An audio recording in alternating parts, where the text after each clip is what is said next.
Hai guys, kangen, capek, baru pulang. Mau dengar cerita lain gak guys? Cerita pengalaman saya juga, bukan orang lain. Ini tentang pengalaman saya waktu sendirian ya, jalan-jalan menuju tempat kosan. Itu yang pertama. Terus kedua, waktu musim hujan bawa payung keluar ya sendirian. Kedua-duanya itu kejadian nyata yang saya alami ya, dapat gangguan makhluk gaib gitu. Nah, saya mau bercerita yang pertama, yaitu waktu saya mengontrol kosan ya, kosan punya mama aku. Saya tuh mengontrol kosan sekitar jam 8 malam. Soalnya kan anak-anak kosan itu pada pulang mudik karena menjelang hari raya Idul Fitri ya. Nah, jadi pada mudik itu. Terus saya mengontrol kosan. Saya waktu itu mengontrol jam 8 malam sendirian.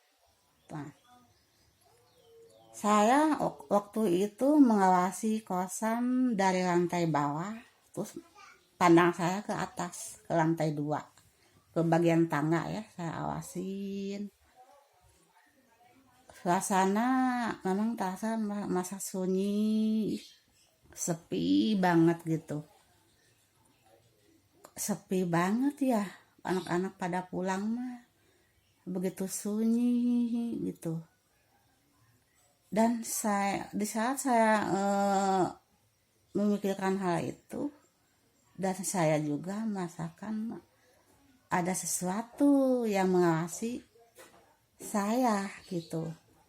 Saya merasa ada yang mengawasi saya gitu, tapi bukan manusia, sesuatu yang gaib gitu. Dan entah kenapa pandangan saya melirik ke sebelah kanan ya, di samping saya. Dan di samping saya itu kan ada benteng yang bisa didudukin gitu. Benteng yang di sebelah kosan itu kan, di sebelah kosan itu kan ada toilet. Nah, di situ feelingku mengatakan di benteng itu ada sosok yang sedang duduk mengawasin saya gitu. Nah, menyadari hal itu, cepat-cepat saya kembali pulang. Begitu saat saya berbalik, sangat terdengar suara angin kenceng. Syor, tuh punduk saya nih yang belakang ini nih, yang sebelah sini ditiup. Sangat terasa dingin dan saya berhenti aja pas ditiup. Antara takut, merinding, tapi penasaran gitu. Karena begitu saya berbalik langsung, waktu belok itu si angin itu mengejar. Kedengaran suara angin gaibnya itu kedengaran banget. Siar, pup gitu, meniup ini bulu tengkuk saya ini ditiup. Langsung saya berdiri gitu, tapi tidak melirik ke belakang. Di antara takut, saya berdiri tegang gitu, tapi penasaran gitu. Nah, saya diam gitu aja lama-lama. Setelah agak tenang jantungku ya berdebar-debar. Nah, langsung saya lari, jalan setengah lari ke depan. Begitu di ujung gang, lalu saya balik, nggak ada siapa-siapa gitu. Padahal saya betul ngawasin ke lorong ya yang ada toilet itu. Saya kan berdiri membelakangi pintu makam di situ, makam keluarga besar gitu, di situ ada makam gitu. Nah, Nah itu kejadian nyata ya yang saya alami ya. Saya mengawasi kosan sedang diawasin sosok makhluk dia. Nah itu. Pas saya balik ditiup, nah itulah kejadian nyata bang. Bikin saya merinding, tegang gitu. Tapi untungnya saya nggak digangguin gitu, nggak diperlihatkan, cuma angin doang gitu. Tapi saya yakin itu bukan angin biasa ya, soalnya begitu saya belok, suara angin itu mengikuti arah saya belok, memang siur, pup gitu. Pas saya belok kayak mengikuti arah saya jalan tuh diikutin sama angin itu gitu. Pas saya belok jalan gitu, cepet-cepet langsung ditiup, pup gitu. Oh ditiup, nah di situ saya berdiri tegang, antara merinding, tegang, tapi penasaran gitu. Diem aja, tapi nggak digangguin. Lama-lama udah tenang, jantung baru jalan di ujung lorong, lalu balik lihat ke belakang, melirik ke arah toilet itu, ternyata nggak ada siapa-siapa. Nah itu kejadian pertama. Kedua, waktu ketika itu musim hujan ya, di Bandung, kota Bandung kan selalu musim hujan. Sore tuh hujan, angin kenceng, ada gelap ya gitu. Saya bawa payung mau ke kosan sepupuh gitu, mau ada perlu gitu, saya bawa ini. Kalau nggak salah saya waktu itu memang ada perlu ya ke sepupuh gitu, bawa payung gitu. Nah sepulang dari sepupuh kan melewati tapi saya udah mau, maksudnya sepulang dari sepupuh itu saya balik lagi. Nah pas menjelang melewati pintu makam keluarga besar itu, saya kok mendadak merasa nggak enak gitu ya, maksudnya merinding gitu ya, duku-duku berdiri gitu. Loh ada apa ya? Menjelang saya melewat ke pintu makam itu, kok saya feelingku mengatakan ada sosok sedang berdiri di situ mengawasi saya gitu. Saya bawa payung dalam keadaan hujan-hujan. Nah, saya teh bingung mau lewatnya, bingung gitu, karena merasa dihadang oleh sesuatu yang di depan situ gitu. Saya teh bingung gitu. Nah saya teh bingung dengan keadaan merinding, hujan, ada gelap, aduh teh pilingku mengatakan di situ ada yang berdiri, walaupun saya tidak melihat, tapi pilingku mengatakan di situ ada sosok yang sedang mengawasi saya gitu. Saya teh mau lewat teh bingung ya, merasa canggung gitu, karena takut gitu. Itu lah wala langsung saya dengan nekat langsung dengan cepat saya melewati, iya lewat di depan pintu itu, pintu pemakaman itu.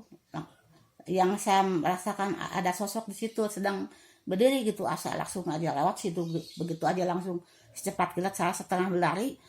Tahu-tahu sandal saya yang pakai diinjak loh, sampai ini loncat, saya juga terlepas lah. Nah di situ sampai iya dah, itu sandal yang saya pakai diinjak sampai terlepas. Nah langsung saya balik, begitu balik saya secepat kilat langsung diambil tuh, dipungut tuh sandal. Langsung saya berlari ke rumah bawa payung dalam keadaan hujan-hujan tuh, ketakutan saya karena saya diinjak tuh kaki sandalnya langsung sampai lepas. Nah itu, nah jadi feeling saya tuh mengatakan berarti benar ya, di situ ada sosok yang berdiri ngawasi saya jalan bawa payung. Pas mau lewat di depannya, saya berhenti sebelum lewat ke depan, di depan dia teh. Masa canggung saya, masa takut gitu, karena ketakutan. Pas mau lewat saya paksakan, ternyata kaki saya, sandal yang saya pakai diinjak sampai terlepas. Saya balik atas sekilat langsung ketakut tanpa melihatnya, langsung balik dipungut itu, dipungut sandalnya, langsung berlari-lari saya kenceng bang ke rumah, ketakutan. Itu pengalaman 2 kali saya tuh diganggu oleh makhluk gaib ya. ada-ada aja. Terus ini nih ya begitulah kejadian kisah nyata yang aku alami ya, gangguan makhluk gaib. Saya tidak melihat tapi feelingku mengatakan di situ ada sosok. Nah itu karena merinding, siapapun bisa merasakan ya, walaupun bukan indigo gitu, semua orang akan merasakan merinding gitu kalau misalkan ada sesuatu yang mengawasin gitu, mau mengawasin kita gitu, itu merinding gitu. Oh iya, satu lagi ada kejadian yang ketiga ya, saya tambahin. Waktu itu di tempat kerjaan di bakery ya, saya ditugaskan bagian malam ya. Saya pulangnya kan jam 11 malam. Nah, gitu. Saya mengerjakan ini kan bagian packing, di bagian itu produksi itu kan si dokter memang agak, kalau nggak ada pada pulang, saya di situ sendirian ngerjain tugas molen dia dikemas gitu. Itu kan banyak banget, ada ratusan kalau nggak salah ya, harus saya pakai hektar gitu ya, kan dikemas pakai dus plastik itu kan, nah itu molen. Nah, di saat saya sedang mengerjakan molen itu, sama di situ juga seperti ada yang ngawasin saya gitu. Malahan saya dideketin mana. Mental saya benar-benar diuji di situ. Belum lagi musik nyala sendiri, musik itu radio nyala sendiri gitu. Saya nggak nyetel, nggak nyalain, nyala sendiri itu. Aduh, musik diskotik lagi. Aneh, ada hantu suka musik diskotik. Aduh, saya teh jatuh berdebar-debar, tubuh merinding, lagian saya merasakan sosok itu mendekati tubuh saya, belum lagi diiringi sama lagu musik diskotik. Aduh, saya tahu benar-benar mental saya sedang diuji itu. Karena saya yakin kepada Allah, ya Allah ya lindungilah saya. Terus saya juga ngomong dan batin sesama ciptaan Allah, tolong jangan ganggu saya ya. Saya ngomong dan batin saya ke sosok yang mendekatin saya ya, di belakang saya nih itu. Saya ngomong ke dia dan batin, tolong ya jangan ganggu saya, kita ini sesama makhluk ciptaan Allah, saling menghargai ya, tolong jangan gangguin saya. Nah sejak itu mendadak perasaan merinding itu hilang, sepertinya dia baik ya. Untungnya dia nggak memperlihatkan wujudnya gitu, cuma feeling saya mengatakan dia ada di belakang saya gitu. Karena saya sendirian ngejain molen ya, dikemas gitu, nggak ada teman. Malam-malam tuh jam 10 malam, jetrek, musik diskotik tetap jalan, yang nyalain bukan saya gitu ya, itu jalan sendiri loh, gak ada siapa-siapa. Nah saya ya karena itu alhamdulillah dengan selesai, udah tenang, walaupun sempat saya dideketin untuk gitu, sosok yang baik ya, soalnya dia nggak ganggu saya gitu.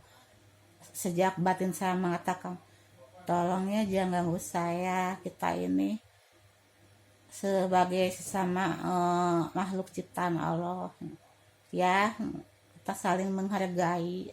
Dalam batin saya mengatakan seperti itu ke dia.